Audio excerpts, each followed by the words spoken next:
वासुदेव हरे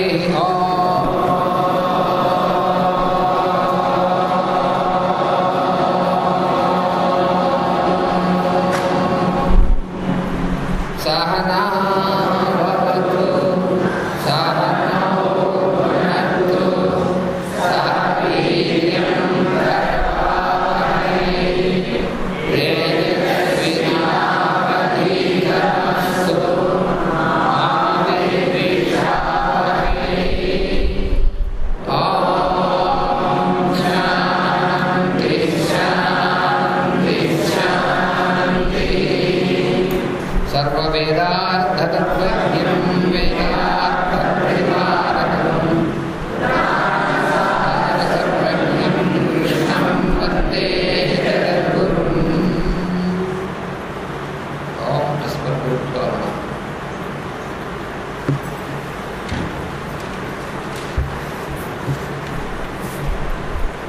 ఇప్పుడు మనం నేర్చుకునేటువంటి అధ్యయనం చేయబడేటువంటి విషయం ఏమిటంటే దాన్ని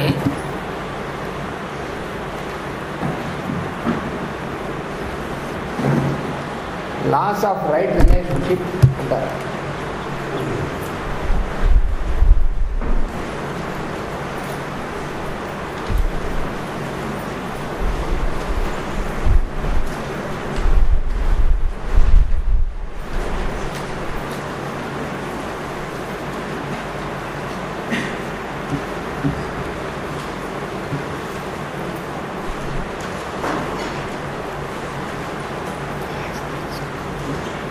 laws of right relationship. Law అంటే ధర్మం అని అర్థం.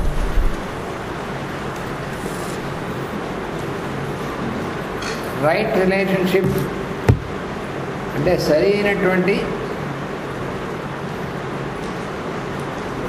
సంబంధము, నాకు సంబంధించినటువంటి ధర్మములు అది సరైనటువంటి సంబంధించినటువంటి దేనికి అనేటువంటిది మనం చెప్పుకుంటాం. ఇది కూడా మనకి వేదం, పురాణం, ఇతిహాసం మొదలైనటువంటి వాటిలో చెప్పినటువంటి ధర్మాలు, వాటికి సారాంశం, సారభూతమైనటువంటిది. అయితే ఇక్కడ ధర్మాలంటే ఎవరికో ధర్మాలు చెప్పడం కాదు, మన నిత్య జీవితంలో ఏ రకమైనటువంటి ధర్మాన్ని మనం తెలుసుకోవాలి. మన జీవితం సుఖవంతంగా ఉండాలంటే అంటే మనకి మానవ జన్మ మనకి ఇవ్వబడింది. ఈ మానవ జన్మలో మన జీవితం మనం సుఖవంతంగా, అర్థమైనటువంటి అర్థంలో సుఖవంతంగా, ఆనందమయంగా ఉండాలంటే మనం కొన్ని ధర్మాలను తెలుసుకోవాలి. ఆ ధర్మాలను తెలుసుకుని వాటిని అమల్లో పెట్టుకోవాలి. కేవలం తెలుసుకుంటే చాలు. చాలా విషయాలు మనం తెలుసుకోవచ్చు, కానీ వాటిని అమల్లో పెట్టుకోకపోతే తెలుసుకున్నందువల్ల ఏమీ ఉపయోగం ఉండదు. అందుకని అవి ముందు తెలుసుకోవాలి, వాటిని మన జీవితంలో మనమే అమల్లో పెట్టుకునేటువంటి ప్రయత్నం చేయాలి.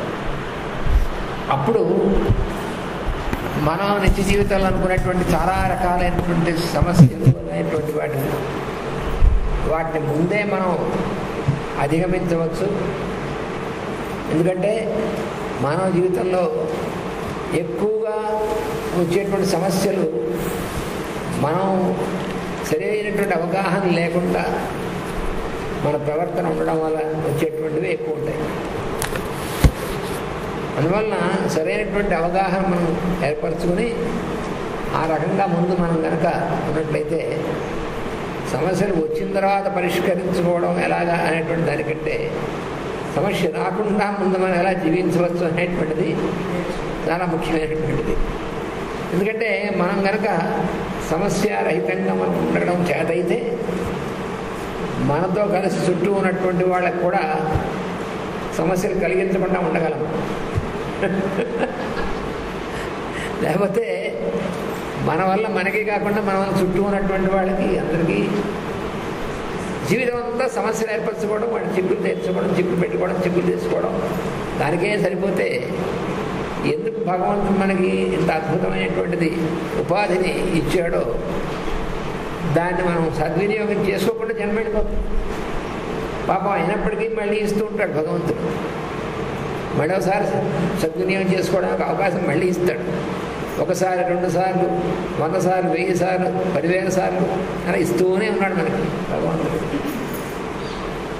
అందువల్ల మనం తెలుసుకున్నాం అనుకోండి, దాన్ని తెలుసుకుని సద్వినియోగపరుచుకున్నాం అనుకోండి, దానివల్ల అయితే ఇంకా అప్పటి నుంచి ఇవ్వడం అంటే ఇవ్వడం కాదు, మళ్ళీ ఇస్తాడు అవకాశం. కానీ సద్వినియోగపరచుకోవడం చేత అయితే అప్పుడు మనం ఈ భగవంతుడి సృష్టిలో ఎంతమంది దేవతామూర్తులు మొదలైనటువంటి వారందరూ పనిచేస్తున్నారో వాళ్ళతో సహకరించి మనం కూడా పనిచేయచ్చు. అదే మనకి పరమ గురువులు, మాస్టర్స్ అనేటువంటి వారు మనకు నేర్పేటువంటిది. ఇప్పుడు మనం అధ్యయనం చేయబోయేటువంటి అంశం ఈ పరమ గురువులు అయినటువంటి వారు ఎవరైతే మాస్టర్స్ అని పిలుస్తామో వారు అనేకమైనటువంటి కోణాల నుంచి మనకు ఉపదేశం చాలా ఇచ్చారు, చాలా చెప్పడం. ఆ ఉపదేశం యొక్క సారాంశాన్ని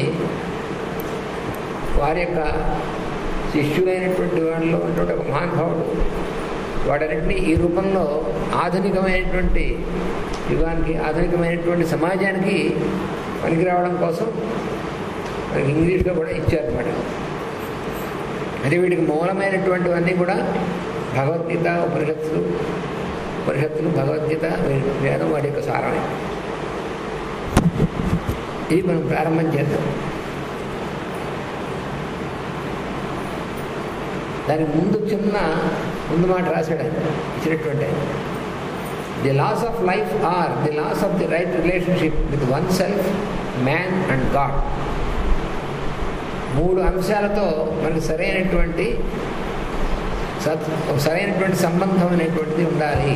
రైట్ రిలేషన్షిప్ అనేటువంటిది 3 అంశాలతో ఉండాలి. ఒకటి తనతో తాను, మనతోనే ప్రారంభం అవ్వాలి ఏదైనా సరే. తర్వాత ఇతరులతో, రెండోది.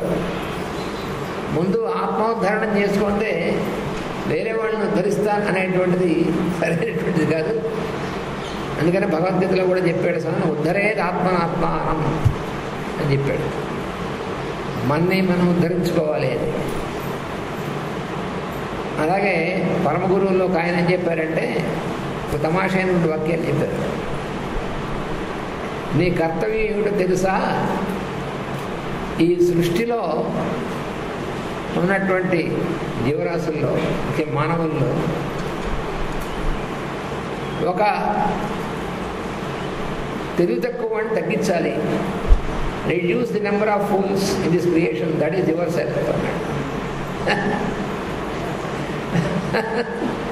ఎవరిని కాదు, నిన్ను నువ్వు నెక్టివే చేసుకోవడం వల్ల ఈ సృష్టిలో ఉన్నటువంటి తెలివి తక్కువ వాళ్ళలో ఒకటి తగ్గించడం అంటే నువ్వు సరిగ్గా ఉంటావు.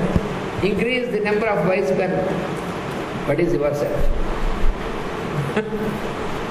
పరమగురువు లేక ఉపదేశాలు అలా ఉంటాయి, చిన్న వాక్యాల్లో ఉంటాయి, కానీ మనకి జీవితాన్ని బాగా పనికొచ్చేది. అందుకని ఉద్ధరేది ఆత్మనాత్మానం అంటే సరిపోదు. అందుకని మొదట మనకి మనతో ఉన్నటువంటి సంబంధం ఏమిటో తెలుసు. అదే మనతో సంబంధం ఏమిటండి తెలుసుకుందాం.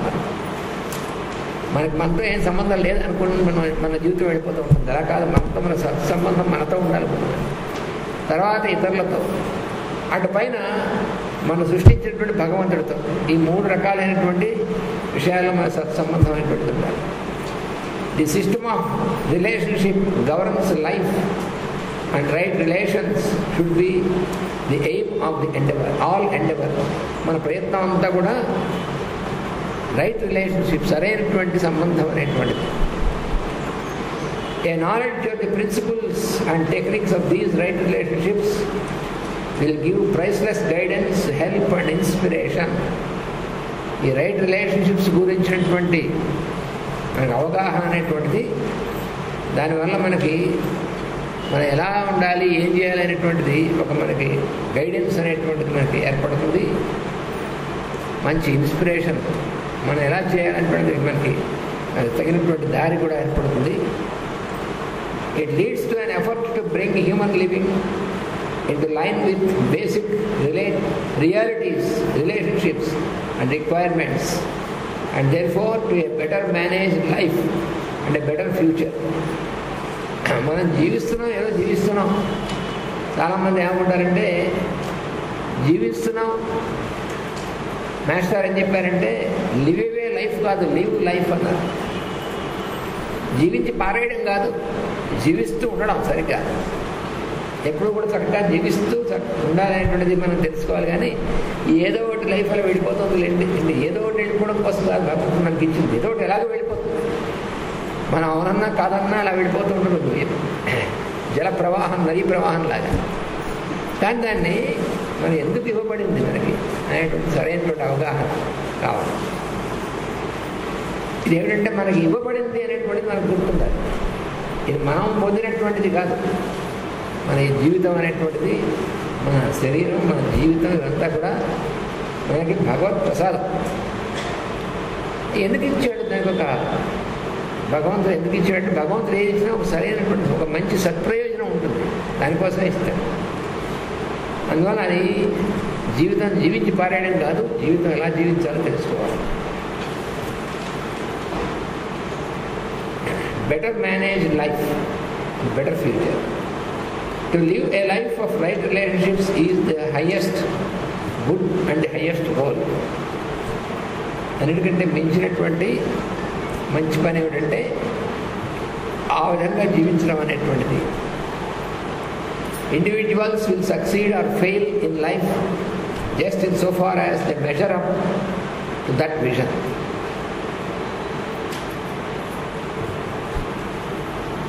All too often, man's existence is distinguished by opposition to the laws governing life, by wrong relationships, values and standards.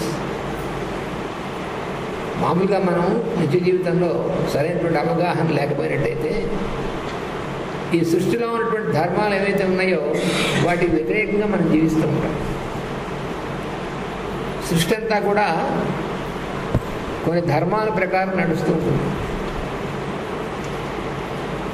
మనకి వేదాంతం చెప్పినటువంటిది కూడా అదే.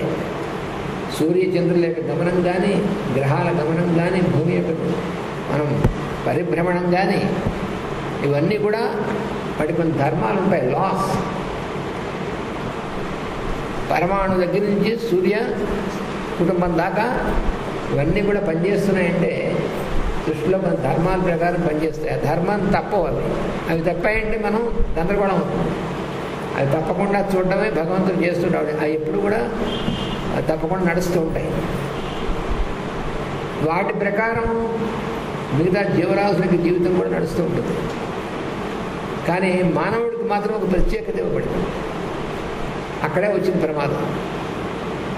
మానవుడికి మిగతా జీవుల్లా కాకుండా ఒక స్వాతంత్ర్యము అనేటువంటిది కూడా ఇవ్వబడింది, ఇండిపెండెన్స్. అంటే ఏమిటంటే మనం దేన్ని మనం ఎలా చేసుకోవాలో అనేటువంటిది, మనం ఎలా వాడుకోవచ్చు అనేటువంటి విషయాన్ని మనం స్వాతంత్ర్యం ఇచ్చాం. అందువల్ల వచ్చిన ప్రమాదం ఏంటంటే ఆ సృష్టిలో ఉన్నటువంటి ప్రకృతిలో ఉన్నటువంటి ధర్మాలకు వ్యతిరేకంగా జీవించగలగడం అనేటువంటిది మానవుడికి అవకాశం ఎక్కువ.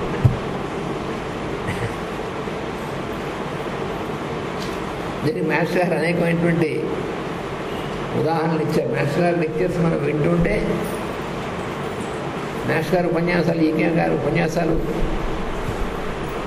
చాలా ఉన్నాయి. మన జన్మ సరిపోదు అన్నీ ఉన్నాయి. అవి వింటూ రోజు వింటూ ఉండమన్నట్టు చేస్తే మనకు అర్థమవుతుంది. దాంట్లో అనేకమైన ఉదాహరణలు ఇచ్చారు.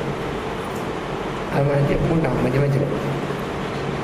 It is a necessary and arduous task to see life truly, not from the worldly standpoint, but for the spiritual. మన జీవితం అనేటువంటిది దాని యొక్క అసలైనటువంటి అవగాహన అనేటువంటి మనకు కావాలి. కేవలం భౌతికమయమైనటువంటి కక్ష నుంచి మాత్రమే ఆలోచిస్తే కుదరదు.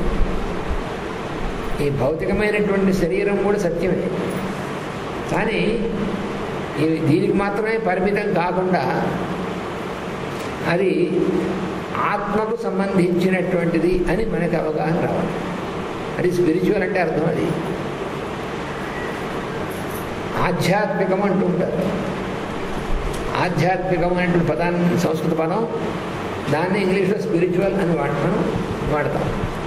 అంటే ఏమిటి అంటే చాలామంది ఆధ్యాత్మికత అంటే ఏదో కాసేపు జపం చేసుకోవడం, కాసేపు పూజ చేసుకోవడం, కాస్త ఉపవాసం చేస్తున్నాం, కాస్త చేస్తున్నాం, అసలు చదువుతాం కదా. ఇది ఒకటే ఆధ్యాత్మికత కాదు. ఆధ్యాత్మికత అంటే ఆత్మ తాను అనేటువంటిది ఏమిటో తెలుసుకొని దాని ప్రకారం ఉండడమే ఆధ్యాత్మికత. తానంటే భగవంతుడు. అందరిలోనూ ఉన్నటువంటి నేను అనబడేటువంటి వాడిని భగవంతుడు అంటారు. ఆత్మవిద్య అనే పదం ఉంది. ఆత్మవిద్య అంటే అర్థం ఏమిటి అంటే అది చాలామంది కొంచెం అమ్మో ఇదేమిటో తెలియని పదం అనుకుంటారు. మాస్టర్ గారు చెప్పంటే ఏం లేదు, ఆత్మ అంటే నేను అని అర్థం. సంస్కృతంలో ఆత్మ అనేటువంటి పదానికి నేను అని అర్థం సూటిగా. ఆత్మవిద్య అంటే నేను అని ఏదైతే ఉందో దానికి సంబంధించినటువంటిది, నేను అనేటువంటిది ఏమిటో తెలిపేటువంటి విద్యను ఆత్మవిద్య అంటారు. మరి బ్రహ్మ విద్య అంటే ఏమిటి అన్నారు. అందరిలోనూ ఉన్నటువంటి నేననే బ్రహ్మ అంటారు. అందుకని అందరిలోనూ ఉన్నటువంటి నేను గురించి తెలిపేటువంటి బ్రహ్మ విద్య. అంత సులువుగా చెప్పారు మన గురువు గారు. లేకపోతే మనం దాన్ని కాంప్లికేట్ చేసుకున్నానా, ఇది అమ్మో ఆత్మవిద్య అంటే ఏమనుకున్నారు, బ్రహ్మ విద్య అంటే ఏమనుకున్నారు అని మనం వాళ్ళు భయపెట్టి అవన్నీ చేసుకుంటాం. అందుకని ఏం భయం లేదు ఇది విషయం. Our failure to search for, recognize and respond to the laws of right relationship simply makes our individual lot harder. అంటే మనం ఈ లాస్ ఆఫ్ రైట్ రిలేషన్షిప్ అనేటువంటి దాన్ని మనం కనుక వాటి తెలుసుకుని వాటిని ఎక్కడ ఆ లాస్ ఆ ధర్మాలు ఎలా ఉంటాయి వాటిని తెలుసుకుని దాని ప్రకారం జీవించే ప్రయత్నం చేయకపోవడం వల్ల మన వ్యక్తిగతమైనటువంటి జీవితం చాలా ఇబ్బందికరంగా, జీవితం అంతా కూడా ఎలా ఉన్నారు అంటే ఏదో లేండి అనేటువంటి విధంగా ఉంటున్నాం. ఎక్కువ మేక చెప్తుంటారు అంటే బాగున్నారంటే ఏం బాగులేండి అంటారు. ఏమి ఎందుకు వచ్చిన జీవితం అని ఇవన్నీ కూడా. ఇది ఎందుకంటే ఈ రైట్ రిలేషన్షిప్స్ లాస్ ఈ ధర్మాలు మనకు తెలుసుకోవడం. ఈ ధర్మాలు మనకు తెలుసుకుని వాటి కనుక మనం ఆచరణలో పెడితే ఎప్పుడు కూడా ఎవరన్నా మీరు ఎలా ఉన్నారంటే ఆనందంగా ఉన్నామని లోపల నుంచి రావాలి. ఈ ఏదో అంటే మళ్ళీ అవతల వాళ్ళు ఏమైనా అనుకుంటారు ఆనందంగానే ఉన్నారండి అంటే అలా కుదరదు. కొంతమంది సహజంగా లోపల నుంచి ఆనందంతో ఉండేటువంటిది కాకుండా బయటకు ఎలా కనపడాలి, మనకి మన లోపల ఎంత బాధపడుతున్నాం కనపడకూడదు అనే ప్రయత్నం, ఇవన్నీ కూడా ఉపయోగం లేదు. అందుకని ఇవి లాస్ ఆఫ్ రైట్ రిలేషన్షిప్ అనేటువంటిది అందుకోసం. They are forces to be reckoned with. They are powers unseen, unheeded, unbelieved, but not unfelt. By seeking to know and confirm with these laws, we begin to progress towards knowledge, wisdom, right living, self-perfection and happiness. ఈ ధర్మాలు అనేటువంటివి ఏదైతే ఉన్నాయో వాటిని మనం తెలుసుకుంటే అవి మనని నాలెడ్జ్, విజ్డమ్, జ్ఞానం, విజ్ఞానం, తర్వాత సరైనటువంటి విధమైనటువంటి జీవితం, తర్వాత ఏదైతే ఆనందం అంటామో అది, వీటన్నిటినీ కూడా మనకు కలుగజేస్తుంది ఈ ధర్మాలు తెలుసుకున్నట్లయితే. Digression from the laws of right relationship leads to all failure and destruction evidenced by man. ఈ ధర్మాన్ని తెలుసుకోలేకపోవడం లేకపోతే దానికి వ్యతిరేకంగా జీవించడం వల్ల వినాశం అనేటువంటిది రాదు. మనం అన్నింటిలోనూ కూడా దేంట్లో మన సక్సెస్ అనేటువంటిది లేకుండా ఉండేటువంటిది ఇవన్నీ వస్తాయి. What one can truly succeed and avoid evil without harmony with the law is not to be expected. Such disharmony is much more dangerous and disastrous than it seems. When laws are broken, infringed or evaded, they carry their penalty. ఈ ధర్మాలు అనేటువంటివి కనుక వాటిని మనం వ్యతిరేకిస్తే మనకు అందుకే ఒక మాట చెప్తారు కదా, ధర్మం రక్షతి రక్షిత. ధర్మం అనేటువంటి దాన్ని కనుక మనం రక్షించేటువంటి ప్రయత్నం చేస్తే మనం రక్షింపబడతాం. ఎందుకంటే ధర్మం అనేటువంటిది వ్యక్తిగతమైనటువంటి స్థాయిలోనూ ఉంటుంది, సామాజికమైన స్థాయిలో ఉంటుంది. పర్సనల్ లాస్, సోషల్ లాస్ అంటారు. ఆ ధర్మం అనేటువంటి తెలుసుకుని ఆ రకంగా జీవిస్తే మనకి ఏమి ప్రమాదం ఉండదు, లేకపోతే ఎక్కువ ప్రమాదం ఉంటుంది. దానివల్ల మన జీవితం అంతా కూడా ఎందుకు పనికి రాకుండా పోతుంది ఈ ధర్మానికి వ్యతిరేకంగా ఉన్నట్టయితే. Harmony with law is the foundation of right action. ధర్మం ఏమిటో తెలుసుకుని దాని ప్రకారం మనం ఆ ధర్మంతో అనుగుణంగా, ధర్మానికి అనుగుణంగా మనం జీవించినటువంటి అది నేర్చుకోవాలి. విద్య అంటే అది నిజమైనటువంటిది. విద్య అంటే కేవలం అక్షరాస్యత మాత్రం కాదు. మన ఇంగ్లీష్లో ఎడ్యుకేషన్ అనేటువంటి పదం వాడుతున్నాం. ఆ పదం విస్తారంగా వాడుతున్నాం, కానీ ఆ పదాన్ని సరైనటువంటి అర్థంలో వాడటం లేదు అని చెప్పారు మాస్టర్. ఎందుకనంటే లిటరసీ అనేటువంటి ఒక పదం ఉంది. లిటరసీ అంటే అక్షరాస్యత, ఎడ్యుకేషన్ అంటే విద్య. మనం అక్షరాస్యతనే విద్య అనేటువంటి పొరపాటు పడుతున్నామని చెప్పారు మాస్టర్. స్కూళ్ళకి, కాలేజీకి వెళ్ళి, యూనివర్సిటీకి వెళ్ళి మనం నేర్చుకుంటున్నంతా కూడా ఎక్కువ అక్షరాస్యత.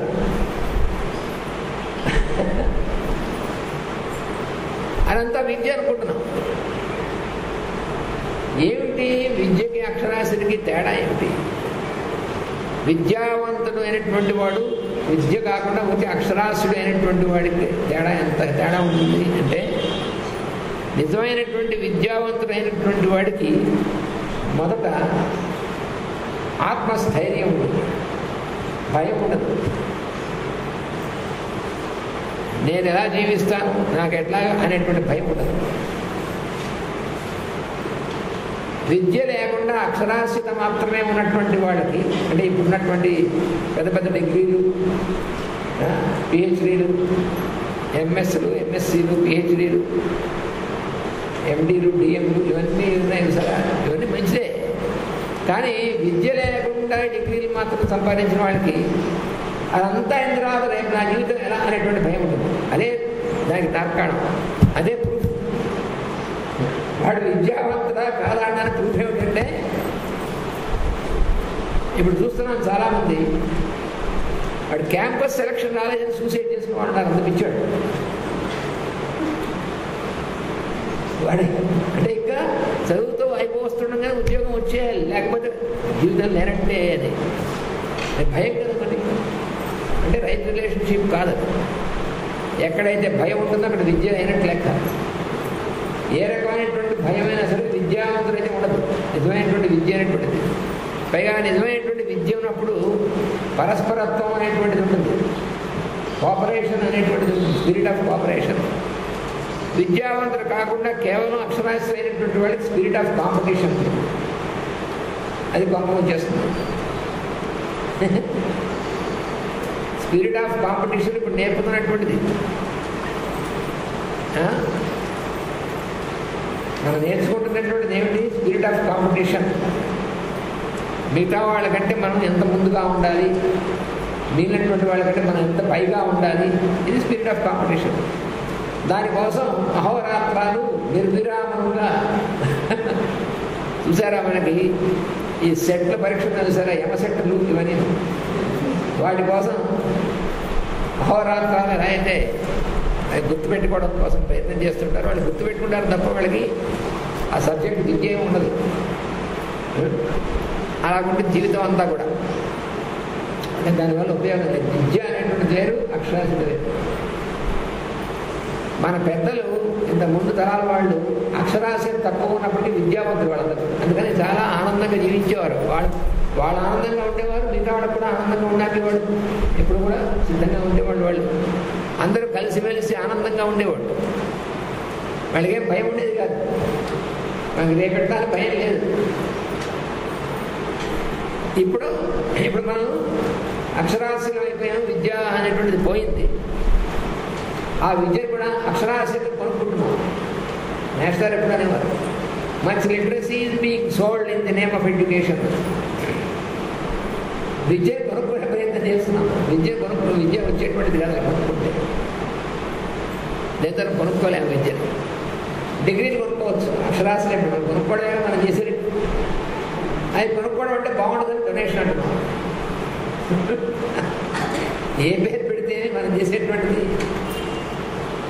కాబట్టి ఇవన్నీ కూడా కొనుక్కుంటే వచ్చేటువంటివి కావు, మనకి సహజంగా అనవలసినటువంటిది. అందుకని అవి ఈ ధర్మాలు తెలుసుకుంటేనే సాధ్యమవుతాయి. Harmony with law is the foundation of right action, harmlessness and achievement. సరైనటువంటి ప్రవర్తన, సత్ప్రవర్తన, రైట్ యాక్షన్ అనేటువంటిది. హార్మ్లెస్నెస్ అంటే అహింసాతత్వం. హారం అంటే హింస, హార్మ్లెస్నెస్ అంటే అహింస. కాదు ఏదైనా సరే సాధించడం అనేటువంటి నిజమైనటువంటి సాధనకి అవకాశం ఉంది. It is also the foundation of inner, outer and higher harmony. ఈ ధర్మాలు ఈ ధర్మాన్ని తెలుసుకోవడం అనేటువంటిది, ఆచరణ పెట్టడం అనేటువంటిది దేనికి ఫౌండేషన్ అంటే హార్మనీ అనేటువంటిది. హార్మనీ అంటే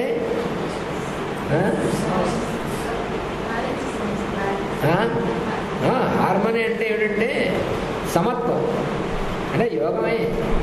సమత్వం యోగ ఉచ్యతే అని భగవద్గీతలో చెప్పాడు స్వామి. సమత్వం అన్నమాట, సామ్య స్థితి, అదే హార్మనీ అంటే. ఈ హార్మనీ అనేటువంటిది inner, outer and higher harmony, 3 స్థాయిల్లో.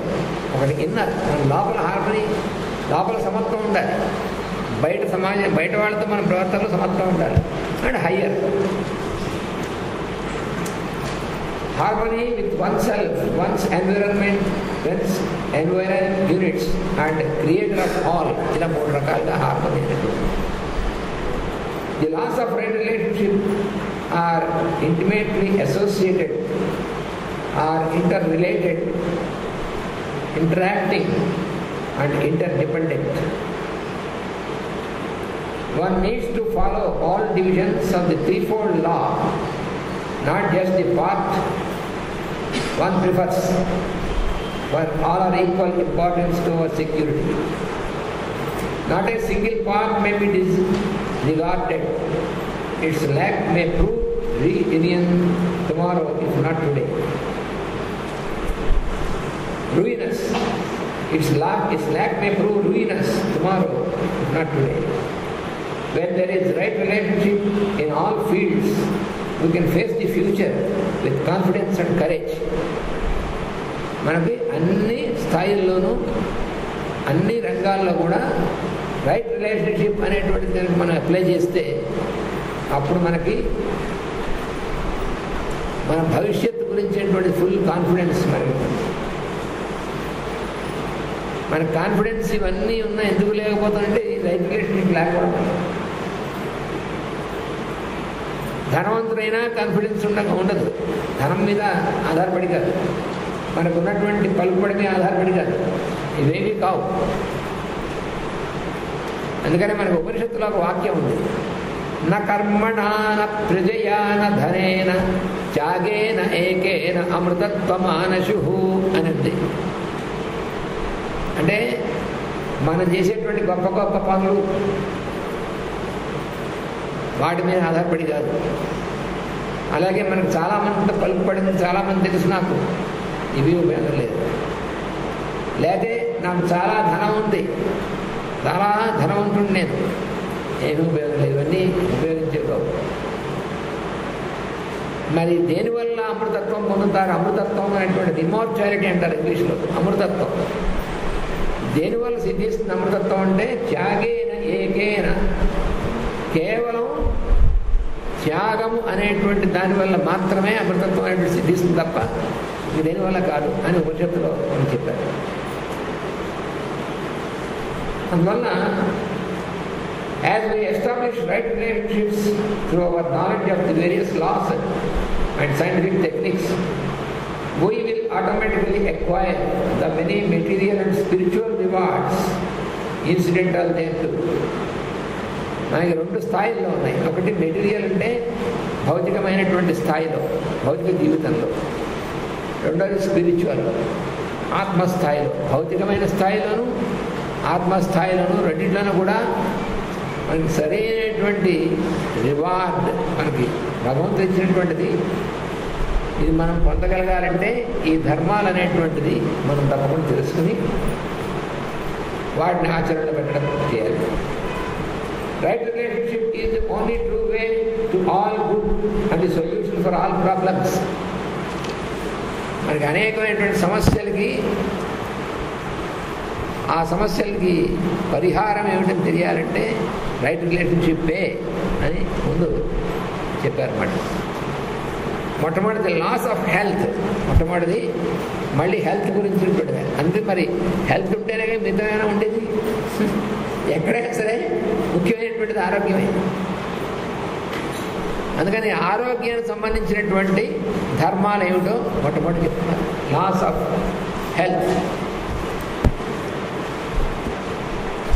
Look well to your health. మొదట ఆరోగ్యం అనేటువంటి విషయాన్ని బాగా అవగాహన చేసుకోవాల్సింది. Wealth, wrecked health wrecks your plans, your life and your usefulness. సామ్యము తప్పినటువంటి ఆరోగ్యం అంటే అనారోగ్యం అనేటువంటిది. సామ్యం తప్పితే అనారోగ్యం. అటువంటి దానివల్ల మనకి ఏమవుతుందంటే మనం ఎన్నో చేద్దాం అనుకునేటువంటి చేయలేము. తర్వాత మనం ఉపయోగపడదాం అనుకునేటువంటి విధంగా ఉపయోగపడలేము. అందుకని మొదట మనకి ఆరోగ్యం. అందుకని చిన్నప్పుడు మనకి చాలా సింపుల్గా చెప్పారు, ఏమైనా ఆరోగ్యమే మహాభాగ్యము. అది అక్షరాల నిజం. ఆరోగ్యంగా ఉండాలి అనుకుంటే చాలు. ఉండాలంటే ఎలా ఉండాలో అది తెలిసి ధర్మం తెలుసుకోవాలి, దాన్ని ఆచరించాలి. అంటే ఆరోగ్యంగా ఉండాలి అనేటువంటిది కేవలం ఐడియల్గా మాత్రం ఉంటే ఏం లాభం లేదు. ఐడియల్ అంటే ఆదర్శం. ఆరోగ్యంగా ఉండాలంటే నా ఆదర్శం, దానివల్ల ఉపయోగం ఉంది. ఒక మహానుభావుడు గురువుల్లో ఒక ఆయన ఒక వాక్యం చెప్పారు. Any ideal is but action post point. Action post point. Ideal is but action post point. అంటే ఆదర్శం అంటే ఏమిటంటే ఆచరణం ఇప్పుడు కాదు అని అర్థం అన్నాను. నాకు ఆదర్శం ఉంది అంటే నేను ఆచరణకు సిద్ధంగా లేను అని అర్థం అని చెప్పాడు సూటిగా. అందుకని ఉండవలసింది ఆచరణ కానీ ఆదర్శం కాదు. మనం మామూలుగా అనుకుంటామంటే చాలా ఆదర్శాలు ఉన్నాయి మనకు, ఏం ఉపయోగం లేదు. నీకు ఉపయోగం లేదు, ఇంకోటికి ఉపయోగం లేదు. ఆదర్శం ideal is but action post point. కాబట్టి యాక్షన్ ఉండాలి కానీ ఐడియల్ కాదు ఉండాల్సింది. ఆ చెప్పినటువంటి మహానుభావుడు ఎవరంటే జిడ్డు కృష్ణమూర్తి గారు. చాలా మహానుభావుడే. Ideal is but action post point.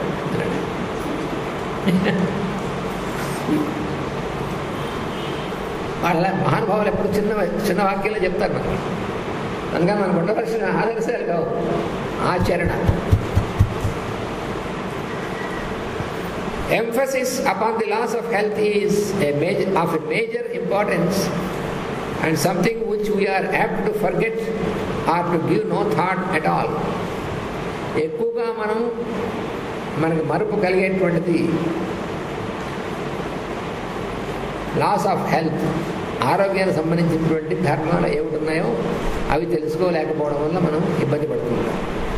The physical body is subject to the laws of governing the natural physical processes and it's purposes. భౌతికమైనటువంటి శరీరం అనేటువంటిది మనది ఏదైతే ఉందో అది ఈ ధర్మాలు అనేటువంటివి ఏవైతే ఉన్నాయో వాటి మీద ఆధారపడి పనిచేస్తుంది. మన శరీరం మనం అనుకున్నట్టుగా ఉండడానికి కాదు, ప్రకృతి ధర్మాలను బట్టి మన శరీరం పనిచేస్తుంది. ఏదైనా సరే ప్రకృతిలో ఉన్నటువంటి ధర్మాలు, మీకో ధర్మాలు నాకో ధర్మాలు ఉండదు. ప్రకృతిలో ఉన్నటువంటి ధర్మాలు ఎప్పుడు కూడా శాశ్వతమైనటువంటి ధర్మాలు. ధర్మం శాశ్వతంగా ఉంటుంది. Laws are eternal and unchangeable. మనకి మన వీళ్ళు బట్టి మనం వాటిని మార్పు చేయడానికి వీల్లేదు.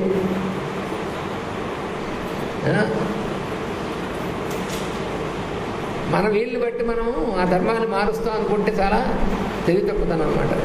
అలాంటి పనులు చేసేవాడు మానవుడు మాత్రమే. తను అనుకున్నట్టుగా ప్రకృతిలో ధర్మాలు మారాలి అనుకునేటువంటి ప్రయత్నం చేసేటువంటి తెలివి తక్కువ వాడు ఎవరంటే మానవుడే. చూసారా ఎన్ని తెలివి తక్కువ పనులు చేస్తున్నామో మనం మన జీవితంలో. ఆధునికమైనటువంటి జీవితం, మోడర్న్ లైఫ్, దాంట్లో ఎన్నో తెలివి తక్కువ పనులు చేస్తున్నాం. అవి మనకి వాటి వల్ల ఏమవుతుందంటే మనం భౌతికమైనటువంటి శరీరం ఆరోగ్యం కోల్పోతున్నాం, మిగిలినటువంటి జీవితంలో ఉన్నటువంటి అన్నీ కోల్పోతున్నాం. దానికోసం ఎంత డబ్బు ఖర్చు పెట్టినా ఏమీ ఉపయోగం లేదు. ధర్మాలు ఏమైతే ఉన్నాయో వాటి తెలుసుకోవాల్సిందే, వాటిని ఆచరించాల్సిందే. అది తప్ప ఇంకో మార్గమే లేదు. అలా కాదండి మేము ఆ ధర్మాలకి కాస్త కొంచెం మాకు కన్సెషన్ ఇస్తారా? ఏమీ కన్సెషన్ లేదు.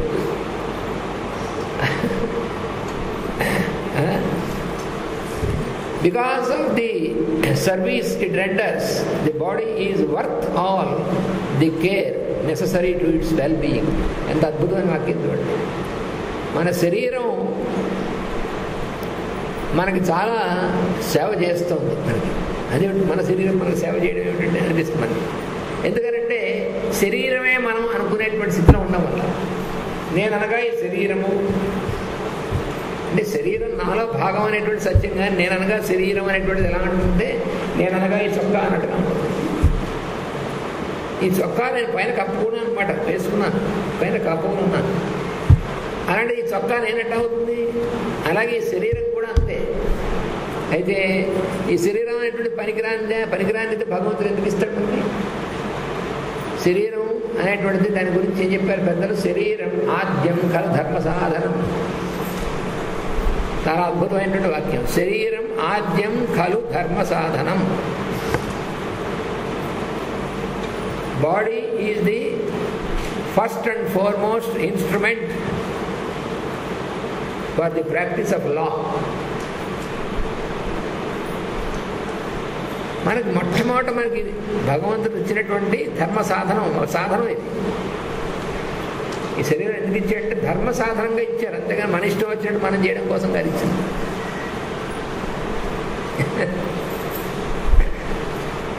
దీన్ని మనం భగవంతుడు ఎందుకు ఇచ్చాడో అందుకు ఉపయోగించుకునేటువంటి తెలుసుకునే ప్రయత్నం చేయాలి. అవగాహన సరిగ్గా చేసుకుంటే భగవంతుడు మనకి ఎందుకు ఇచ్చాడో తెలుసుకుంటే అందుకు మనం ఆ రకంగానే మనం దీన్ని ఉపయోగించాలి.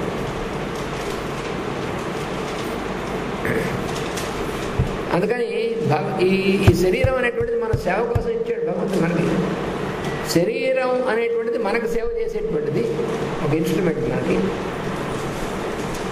మనకు సేవ చేసేటువంటి వాళ్ళు బాగుంటే మనం బాగుంటాం అనే కామన్ సెన్స్ ఉండాలి.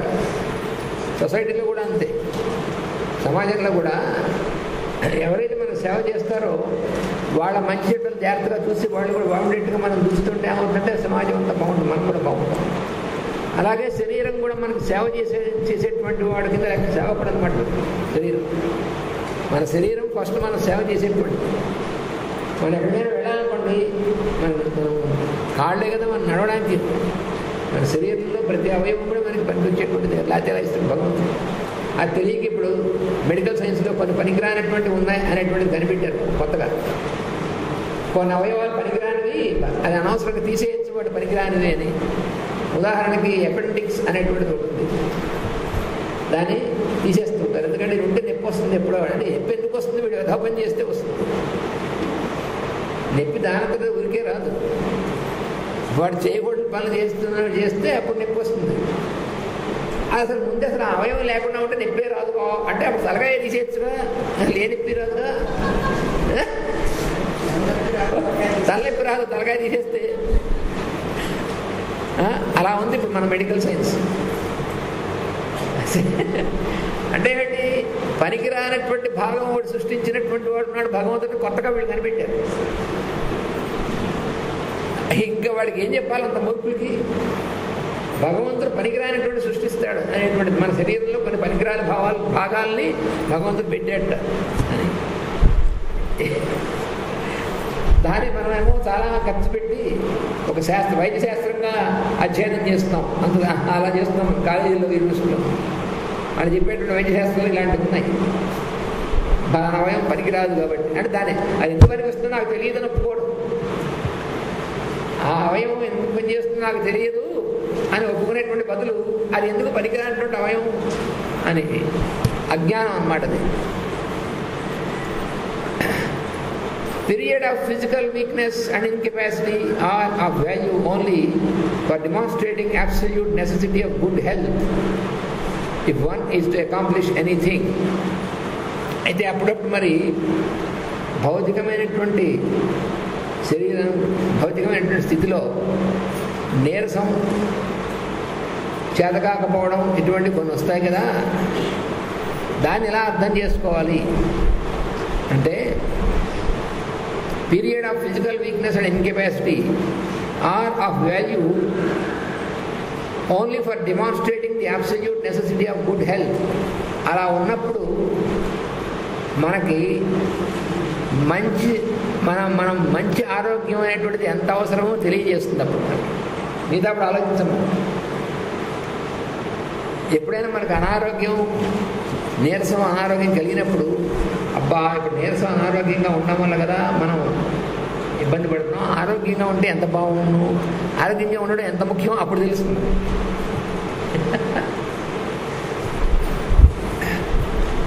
Illness is quite needless if one adheres to the rules of common sense and studies one's own constitution. ఎంత అద్భుతం! ప్రతి ఒక్క వాక్యం కూడా చాలా ధ్యానం చేయవలసిన వాక్యం. అందుకే పరమ గురువుల యొక్క వాక్యాలు అలా ఉంటాయి. ఇల్నెస్ అంటే అనారోగ్యం అనేటువంటిది, రోగం అనేటువంటిది ఈజ్ క్వైట్ నీడ్లెస్. అసలు రావాల్సిన అవసరం లేదు. ఎందుకు రోగం రావాలి అసలు? ఎప్పుడు if one adheres to the rules of common sense. Common sense అనేటువంటిది ఏదైతే ఉందో, సరైనటువంటి అవగాహన అనేటువంటిది, దాని కనుక మనం అడిగుడు తప్పకుండా ఉన్నట్లయితే దాంతో మనం మన యొక్క శరీర తత్వాన్ని అర్థం చేసుకుని, మన శరీర తత్వం ఇలా ఉన్నటువంటి దాన్ని ఎలా ఉండాలి అనేటువంటిది మనం కనుక తెలుసుకున్నట్లయితే, ఆ ప్రకారం ఉంటే అసలు జబ్బునే పడక్కర్లేదు. ఆయుర్వేద శాస్త్రం అదే చెప్తారు. రోగం వచ్చిన తర్వాత ఏమని తీసుకోవాలి, అసలు రోగం ఎందుకు రావాలి అంటారు.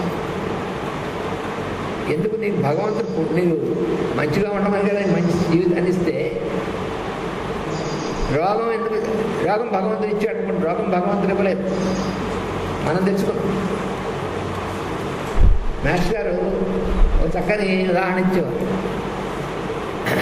శ్రావణ పూర్ణిమ వస్తుంది, యజ్ఞోపవీతం మార్చుకోవాలి అన్నారు.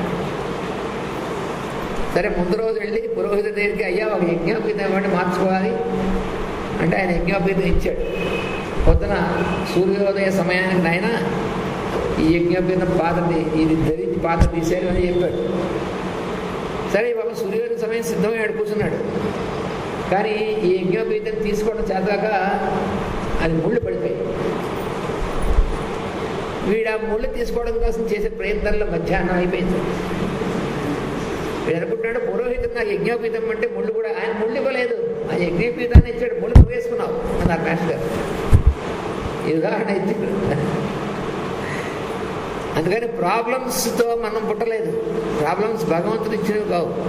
ఏమిటి అంటే భగవంతుడు నాకు ఈ ప్రాబ్లమ్స్ పెట్టాడు, పరీక్ష పెట్టాడు. మాస్టర్ అంటే భగవంతుడికి అంత మనం అంత మనగాళ్ళమా ఈ సృష్టిలో? మనలాంటి ఒక టైనీ జీవికి ప్రత్యేకంగా పరీక్ష పెట్టాల్సినంత భగవంతుడికి అంత అవసరమా?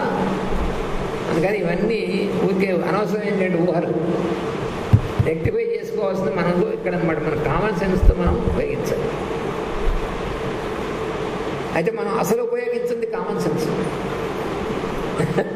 అది కూడా ఉంది. మేడం బ్లావెట్స్కీ గారు ఒక మాట ఉంది, it is wrongly called as common sense because it is rarely used అంటారు. కామన్ సెన్స్ అనేటువంటి పేరు పెట్టారు కానీ తప్పది, ఎందుకంటే ఎప్పుడో కానీ యూజ్ చేయరు ఎవరో కానీ ఎప్పుడో కానీ యూజ్ చేయరు. అలా ఎవరో కానీ ఎప్పుడో కానీ యూజ్ చేయనటువంటి దాన్ని కామన్ సెన్స్ అంటాను చిన్న పొరపాటు ఏమో ఉంది ఆవిడ. It is wrongly called common sense because it is rarely used అంటాడు మేడం బ్లావెట్స్కీ గారు.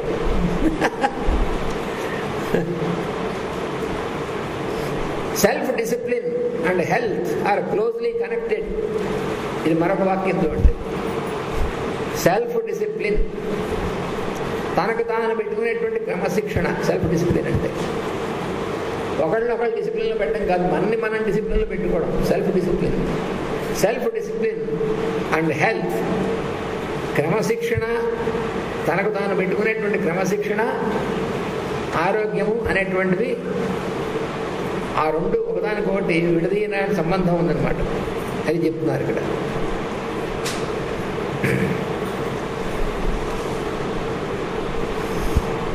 Self-discipline and health are closely connected. If our life was regulated and disciplined more wisely, మనం కనుక మన జీవితంలో జాగ్రత్తగా ఏది ఎలా ఉండాలి అనేటువంటిది సరైనటువంటిది కనుక చేసుకున్నట్లయితే, the food sleep, the food problem studied more carefully, the needed hours of rest and sleep taken with more determination, more caution was exercised, good results would be seen. మొదట ఆహారం నిద్ర మొదలైనటువంటి ఉన్నాయి చూసారా. ఆహారం పెద్ద ఆహారంలో పెద్ద చెప్పుకోవాల్సింది ఏముందండి అనిపిస్తుంది. అక్కడే మనం చేసేటువంటి పొరపాట్లు ఎక్కువ. ఈ ఆహారం అయితే ఏ ఆహారం తీసుకోవాలి, దాని పెద్ద సభ డిస్కషన్, పెద్ద ఇంటర్నేషనల్ కాన్ఫరెన్సెస్, ఆహారం అంతా హడావడి. ఆహారం ఎలా ఉండాలి, ఎలా తీసుకోవాలి, శాకాహారం మంచిదా మాంసాహారం మంచిదా, వాడు అది మంచిది అంటాడు, వీడిది మంచిది అంటాడు, వాడు వీడు కొట్టుకుంటూ ఉంటారు. దీనికి భగవద్గీతలో 17వ అధ్యాయంలో 8, 9, 10 శ్లోకాలు ఉన్నాయి.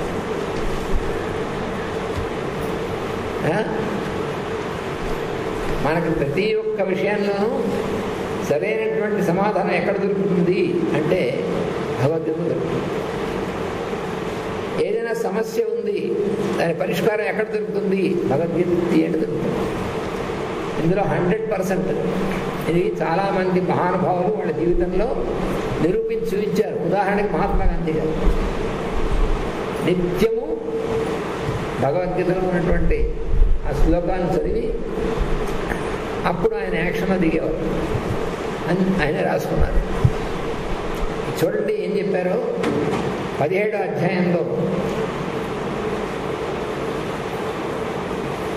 7వ శ్లోకం. ఆహారస్త్వపి సర్వస్య త్రివిధో భవతి ప్రియః యజ్ఞస్తపస్తథాదానం తేషాం భేదమిదం శృణు. ఆహారం అనేటువంటిది 3 రకాలుగా ఉంది. 3 రకాలైనటువంటి ఆహారాలను ఇష్టపడేటువంటి వాళ్ళు ఉంటారు. 3 రకాలు ఏమిటంటే సత్వము, రజస్సు, తమస్సు అనేటువంటి 3 రకాలైనటువంటి గుణాలు ఉన్నాయి. ఈ 3 రకాల గుణాలకు సంబంధించినటువంటివి 3 రకాలైనటువంటి ఆహారాలు ఉన్నాయి. ఏ లక్షణం కలిగినటువంటి వాళ్ళు ఆ లక్షణమైనటువంటి ఆహారం ఇష్టం అవుతుందని చెప్పాడు. అయితే ఎవరు ఇష్టం వచ్చినట్టు వాళ్ళు తినచ్చు కదా, తినచ్చు, ఏం తప్పలేదు.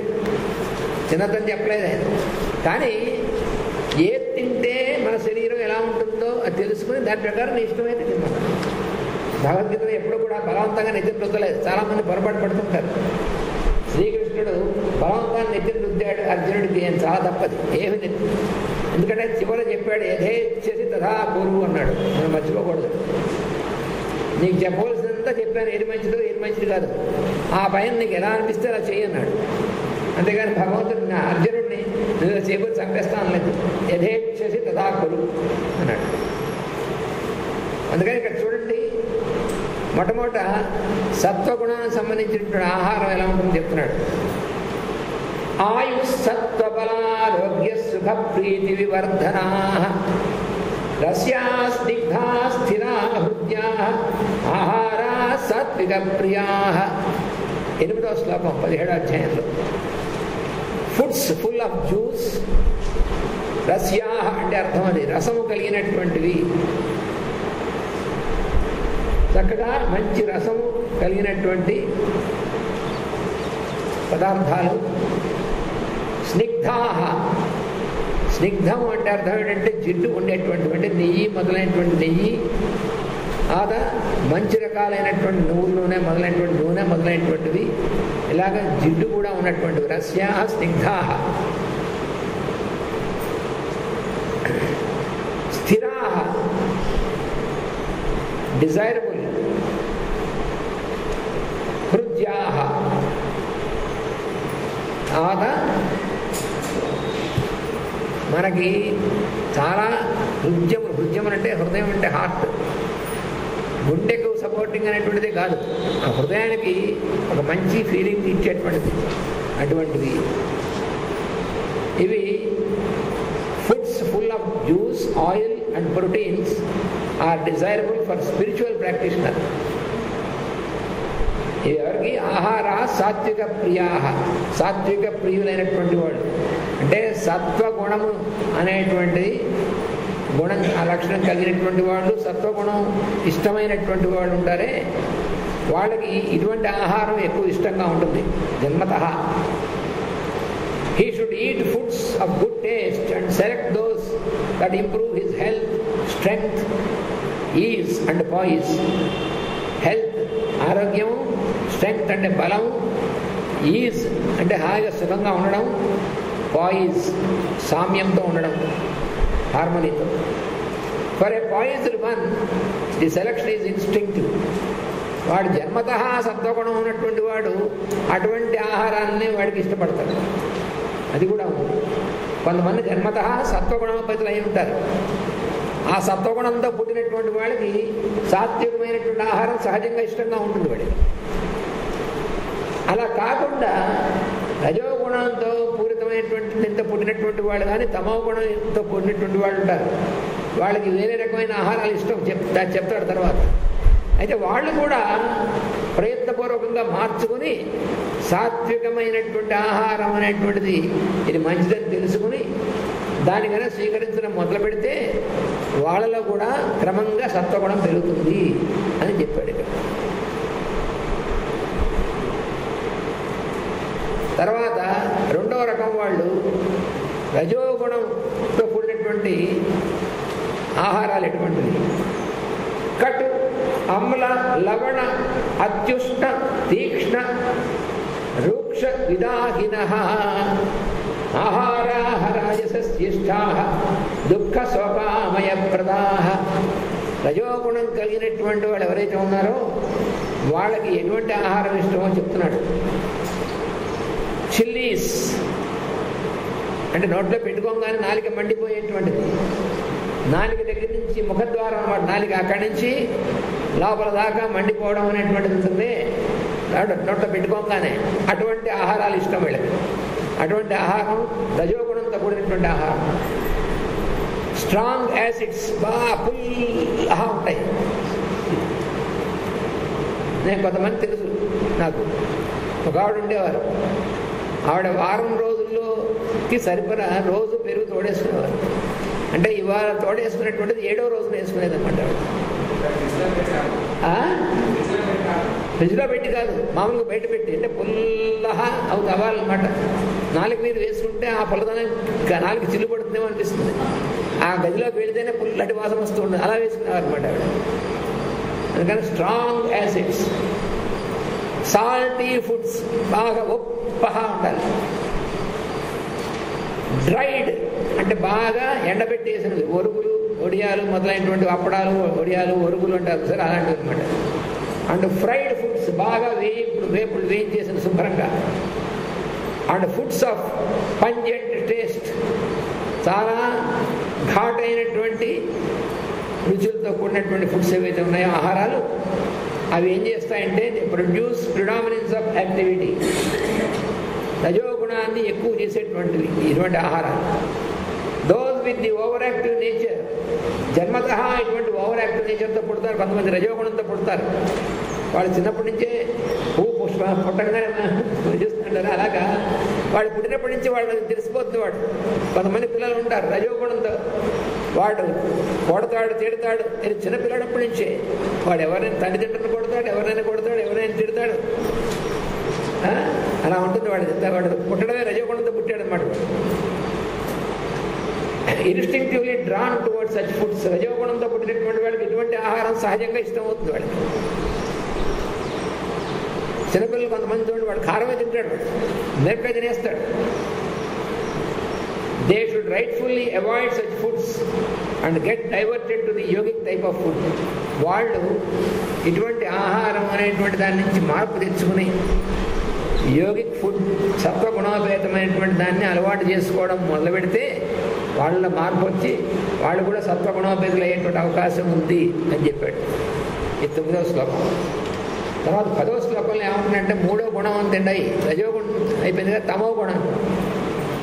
యాతయామం గతరసం పూతి పరిషితం జయత్ ఉచ్చిష్టమపి చామేధ్యం భోజనం తామస ప్రియం.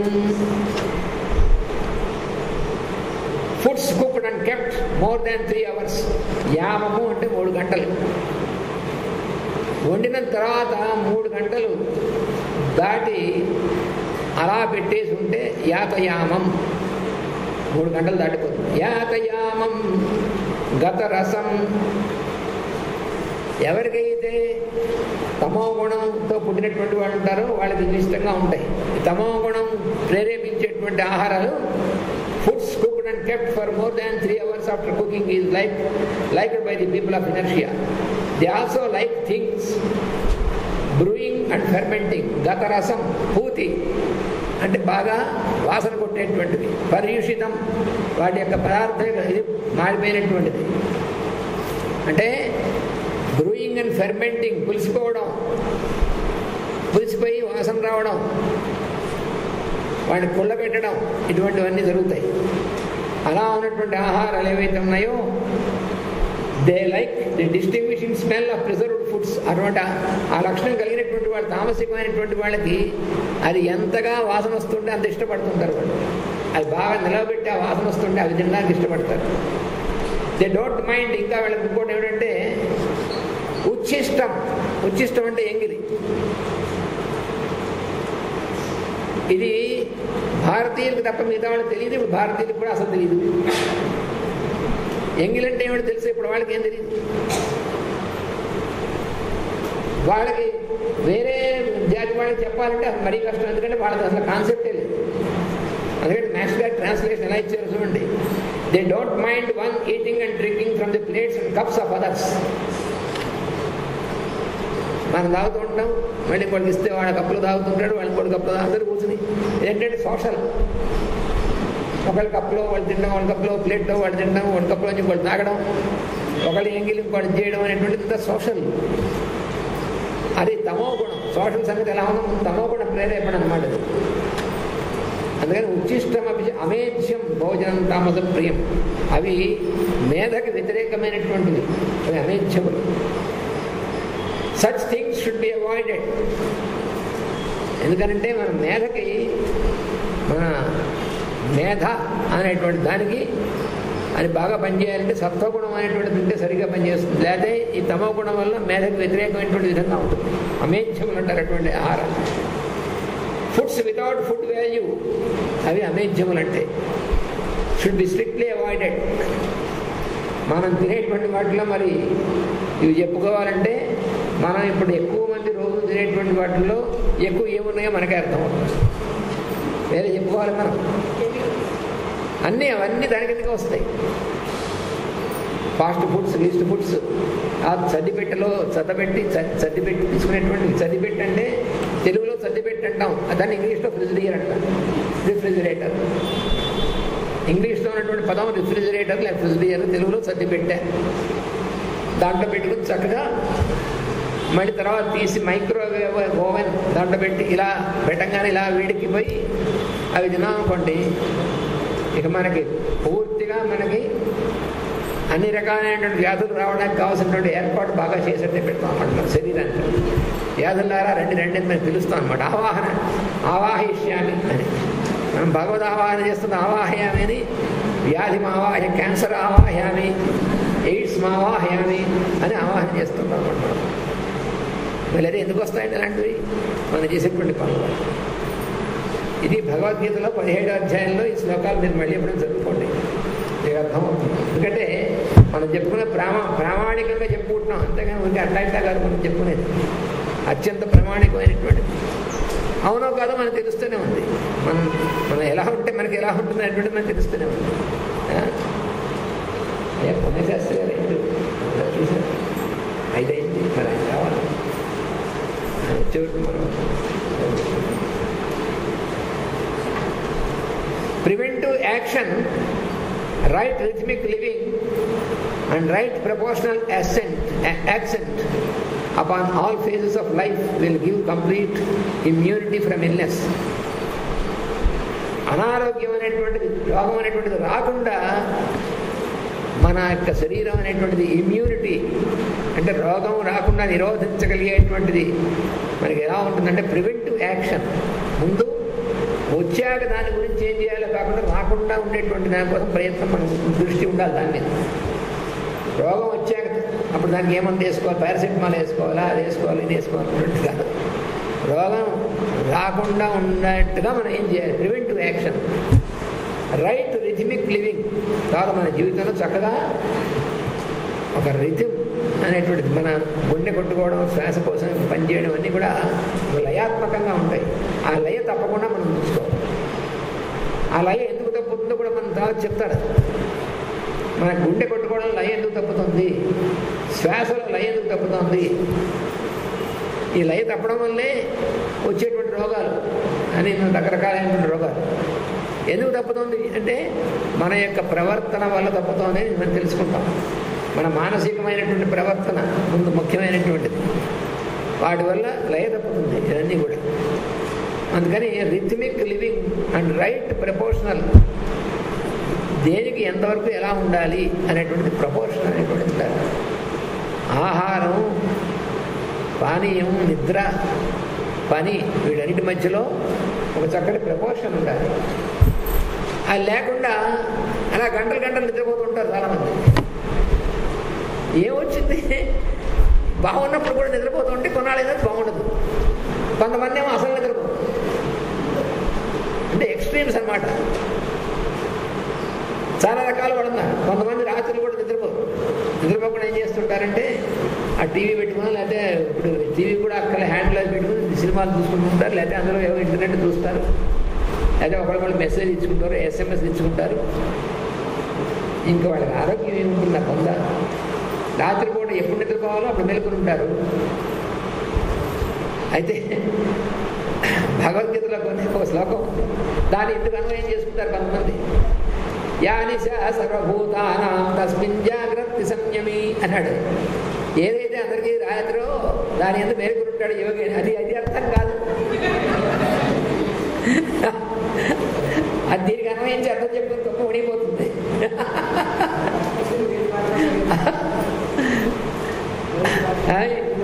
ఇప్పుడు అదే యోగం అయితే దానికేం ప్రయత్నం చేయక్కర్లేదు యోగం అయితే. ఎందుకంటే ఇప్పుడు చాలామంది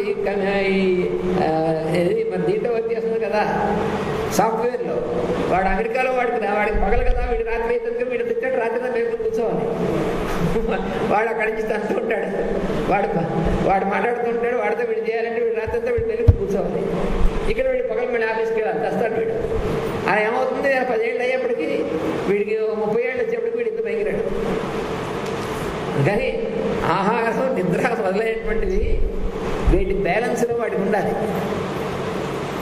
ఎక్కువైనా తక్కువైనా రెండు కూడా ప్రమాదకరమైనటువంటిది.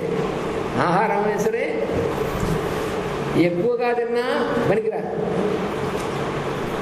అవి అసలు తినకపోయినా పనికిరాదు. బ్యాలెన్స్ ఎంతవరకు అంటే ఎంతవరకు తినాలి, దానికి మెజర్ ఏమిటి, లోపల ఉన్నాడు చెప్పేటువంటి మనం వినాలంతే. అదిగో ఆ రిలేషన్షిప్స్ అనేటువంటివి ఎలా తెలుసుకోవాలో చెప్పేటువంటి గ్రంథమే ఇది, అద్భుతమైనటువంటి గ్రంథమే.